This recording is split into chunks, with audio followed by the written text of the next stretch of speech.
claims that he was also told Combs' head of security, Fahim Muhammad, had the power to make people disappear.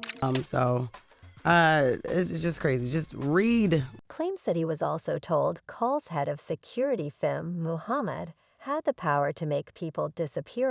So this is just crazy. Just read. Red new details on Diddy's latest legal saga have just surfaced, and folks, it's a wild ride. Brace yourselves as we dive into the latest tea brewing in the entertainment industry. Allegations are flying, and it looks like Diddy might be in for a long haul with specific felony charges knocking on his door.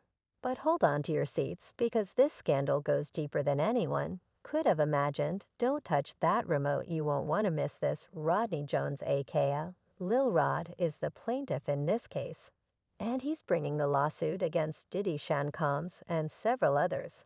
In case you've been living under a rock, let's catch you up to speed. Recently, a music producer, Ronnie L.O.D. Jones, dropped a bombshell lawsuit on the hip-hop mogul, accusing him of some seriously disturbing behavior. We're talking about allegations of sexual assault, folks, and it's sending shockwaves through the industry. According to the lawsuit filed in federal court in New York, Jones claims that Diddy, aka Sean Combs, subjected him to repeated instances of unsolicited groping and sexual touching. But hold on to your wigs, because it gets even juicier. Jones alleges that he was forced to have sex with sex workers, and even had to work while he showered and paraded around in his birthday suit. Talk about a workplace nightmare. This lawsuit is so long, it's so many things that he's claiming that he did now. Before you start reaching for the popcorn, DA's lawyer, Sean Hawley, is firing back, calling these claims pure fiction and promising to come out swinging in court.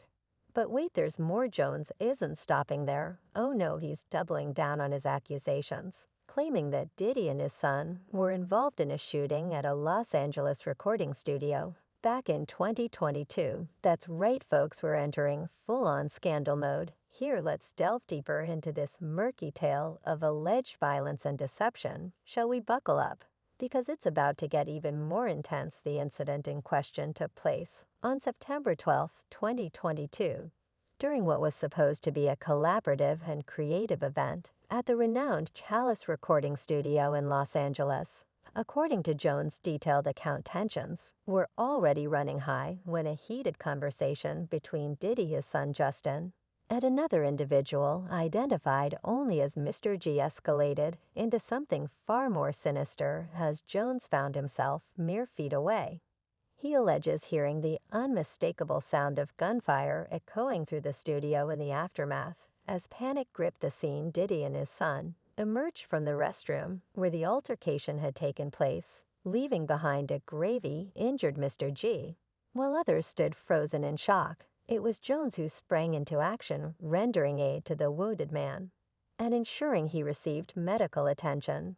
But the plot thickens. Jones claims that in the aftermath of the shooting, Diddy approached him with a chilling directive to fabricate a story for law enforcement, shifting blame away from the Combs family and onto an unknown as Salant. According to Jones, Diddy allegedly instructed him to mislead the authorities, suggesting that the shooting was the result of a drive-by attack outside the studio.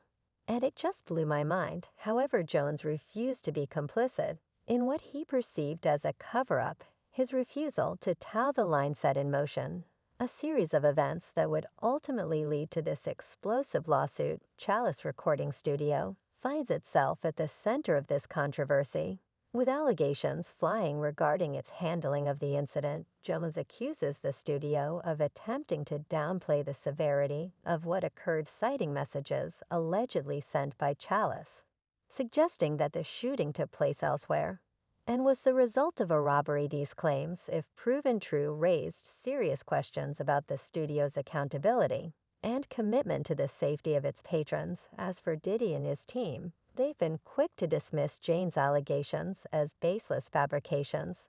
Sean Hawley, representing Diddy, has adamantly denied any involvement in the shooting, citing what she claims is overwhelming, indisputable proof that Jones' claims are false. Despite Jones's assertions and the mounting evidence presented in his lawsuit, Diddy's camp remains steadfast in their denial. vowing to address the allegations, head UN in court. The first of all is there has been negative propaganda put out about me that's not true. Yet amidst the legal wrangling and finger-pointing, one cannot ignore the human cost of these allegations. Jones' lawsuit paints a harrowing picture of the psychological toll exacted by the events of that fateful night. He alleges suffering from post-traumatic stress disorder, PTSD, severe anxiety, depression, and insomnia as a result of his experiences at the studio. If true, these claims underscore the far-reaching consequences of unchecked violence and the importance of seeking accountability for those responsible. Ongoing fight for my reputation, ongoing fight for the honorable man. I am the righteous king that I am. I'm not perfect. But what if Mr. G, the man, caught in the crossfire, his fate remains shrouded in uncertainty with conflicting reports and unanswered questions swirling around his involvement in the shooting? As the legal battle unfolds, one can only hope for clarity and justice for all parties involved. Sources close to Jones reveal that he has been on edge, convinced that Diddy possesses the means and connections to silence him permanently. According to insiders Jones confided, and close friends, that he feared for his life, believing that Diddy's influence extended far beyond the music industry and into the realm of coercion and intimidation. Family, friends, and own close to me just feels like there's a lot of potential threats, and everybody's just telling me what he's allegedly capable of. The decision to file the lawsuit was not made lightly. Jones allegedly waited until a wave of legal action began to mount against Diddy, starting with Cassie's explosive allegations and cascading into a series of lawsuits accusing the hip-hop mogul of crimes. It was only then, amid a chorus of voices speaking out against Diddy, that Jones felt emboldened to step forward and add his voice to the growing clamor for accountability. But even now, Jones remains far from safe. Reports have emerged that he and his family have received threatening messages from unknown individuals, prompting them to relocate to a secure location for their own protection. The specter of retaliation looms large, casting a shadow over Jones' courageous decision to seek justice. It's very scary for myself, and it has me worried about my kids, and just sleeping with anxiety.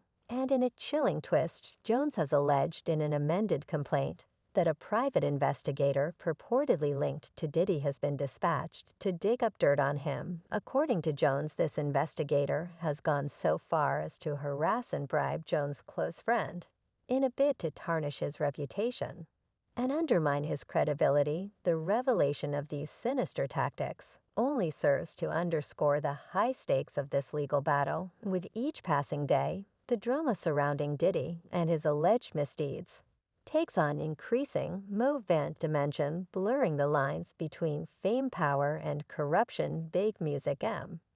But Jones is not alone in his fight against its alleged tyranny. The amended complaint lists a slew of defendants, including Diddy's own son Justin Combs, along with industry heavyweights like Lucian Gra and Ethiopia, have to marry him. The inclusion of these prominent figures in the lawsuit suggests that Jones is not merely seeking retribution against Diddy, but is intent on exposing a web of complicity that spans the highest echelons of the music industry. Jones has made startling allegations likening Diddy to the Epstein of the rap industry, insinuating that there are darker forces at play beyond Diddy's control.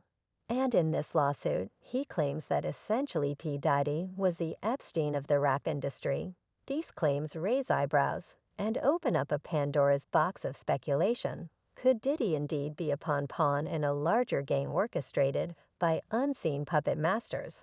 Or is this merely the rhetoric of a disser told former associate seeking to deflect attention from his own grievances? Furthermore, Jones alleges that Diddy failed to compensate him fairly for his work, adding fuel to the fire of his legal battle. According to court documents, Jones claims he was not paid for his contributions to the Love album Off the Grid, despite an implied work-for-hire agreement.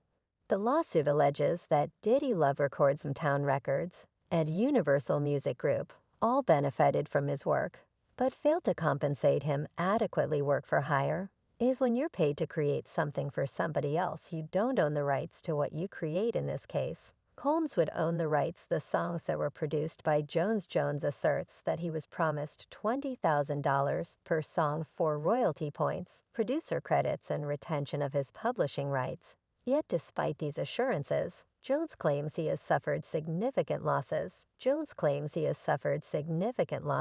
Amounting to $220,000 for royalty points and producer credits for his attorney Tyrone Blackburn pulls no punches in his condemnation, stating filing a lawsuit should never be the first option in a dispute. We can have honest discussion to resolve the issues, or we can follow the same plan Shan Hawley used that got her clients, Danny Masterson and Tory Lenz, convicted. The inclusion of industry titan Lucian Gra and Universal Music Group in the lawsuit adds another layer.